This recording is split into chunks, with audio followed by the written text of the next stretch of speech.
আজকে আমরা ভগ্নাংশকে ভগ্নাংশ দিয়ে ভাগ বা ভগ্নাংশকে পূর্ণ সংখ্যা দিয়ে ভাগ করা শিখব। তাহলে আমরা যেটাকে ভাগ করি তাকে ভাজ্য বলি, আর যেটা দিয়ে ভাগ করা হয় তাকে ভাজক বলি, আর এটাকে ভাগফল বলি। যেমন পূর্ণ সংখ্যার ক্ষেত্রে কী হয় আমরা একটু দেখে নিই। যেমন 4/2 যদি লিখি তাহলে আমাদের কত হবে? 2 দুগুণে 4, 2 হবে ভাগফল। এটাকে বলে ভাজ্য, এটাকে বলে ভাজক, এটাকে বলে ভাগফল। এই ভাগ করা মানে এই 2 সংখ্যাটা দিয়ে ভাজক, তাই তো? 2 সংখ্যাটা হচ্ছে ভাজক। তার মানে 2 সংখ্যাটা 4-এর মধ্যে কবার রয়েছে? কবার রয়েছে? 2 বার রয়েছে। কবার রয়েছে? 2 বার রয়েছে। তাহলে ভগ্নাংশকে আমরা যখন ভাগ করব, যে ভাজক ভগ্নাংশটা থাকবে সেইটাই ভাজ্যের মধ্যে কতবার আছে সেটাই বের করতে হবে। প্রথমে একটা পূর্ণ সংখ্যা দিয়ে আমি তোমাদের দেখাই। মনে করো বললাম 2 ভাগ হাফ সমান সমান কত হবে? দেখো, তোমরা জানো হাফ মানে কত? অর্ধেক।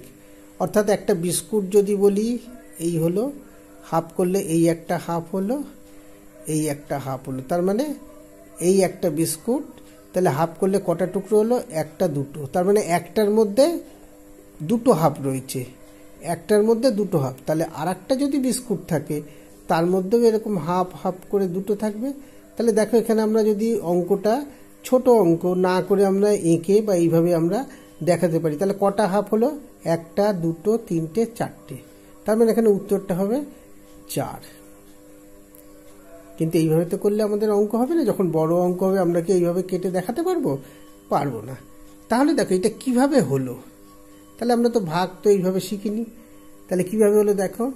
তাহলে এই 4টা কখন হবে? এইভাবে দেখো, 2 গুণ 2 করলে তবেই 4 হয়।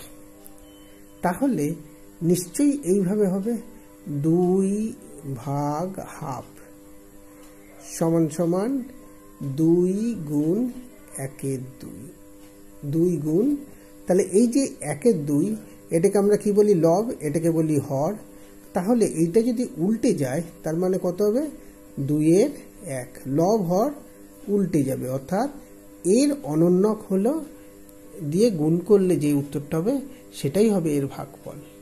অর্থাৎ ভাজ্যকে ভাজকের অনন্যক দিয়ে গুণ করলে যেটা হয় সেটাই হবে ভাগফল। তাহলে এটা দেখো 4 হয়ে গেল, এটাই হয়ে গেল উত্তর। আরেকটা দেখো, যদি আরেকটু অন্য একটা সংখ্যা দেখি, মনে করো 3 ভাগ, একইভাবে যদি করি হাফ দিয়ে যদি ভাগ করি, তাহলে দেখো 3 মানে 1, 2, 3। তাহলে এখানে এর মধ্যে 1-এর মধ্যে দুটো হাফ রয়েছে, এটার মধ্যে দুটো হাফ রয়েছে, এটার মধ্যে দুটো হাফ রয়েছে। তার মানে মোট কত হবে? 6। দেখো 6 কি করে হয়? দেখো 3 আমরা যেভাবে বললাম, তাহলে ভাগটা লিখবো কি? গুণ, ভাজক, এটা ভাজকটা লব হর উল্টে যাবে, অর্থাৎ এর অনন্যক হয়ে যাবে। হলে কত হবে? 2/1।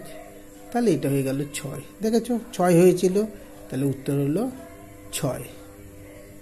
এইবারে দেখো, এটা তো পূর্ণ সংখ্যাকে ভগ্নাংশ দিয়ে ভাগ দেখালাম। ঠিক একইভাবে আমরা ভগ্নাংশকেও ভাগ করতে পারি। মনে করো রইল 2/5 ভাগ, মনে করো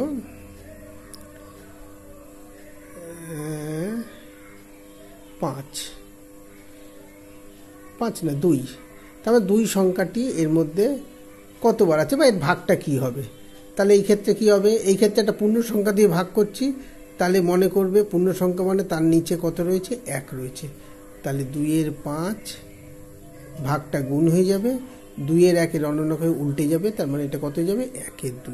2 2 কেটে গেল, তাহলে হয়ে গেল 1/5। তাহলে ভাগফল কত হলো? 1/5। আবার যদি দেখো এরকম হয় 3/4 ভাগ 1/2 বা 3/2 মনে করো, তাহলে কত হবে? 3/4 ভাগটা কি লিখবো? গুণ হয়ে যাবে। 3/2টার অনন্যক মানে এটা উল্টে গিয়ে কত হবে? 2/3। তাহলে আমরা এইভাবে কাটাকাটি করবো। 2, এখানে 1 লিখতে ভুলো না, তাহলে ভুল হবে 1। তাহলে কত হলো ভাগফল? 1/2। এই হয়ে গেল অ্যান্সার। তাহলে আশা করি তোমরা এই অঙ্কগুলো ভাগ করাটা এবার বুঝতে পেরেছ। এবার বাড়ির কাজ যেগুলো দেওয়া হবে সেগুলো তোমরা করবে। আর যদি কোনো অসুবিধা থাকে তোমরা তাহলে হোয়াটসঅ্যাপে লিখে পাঠাবে।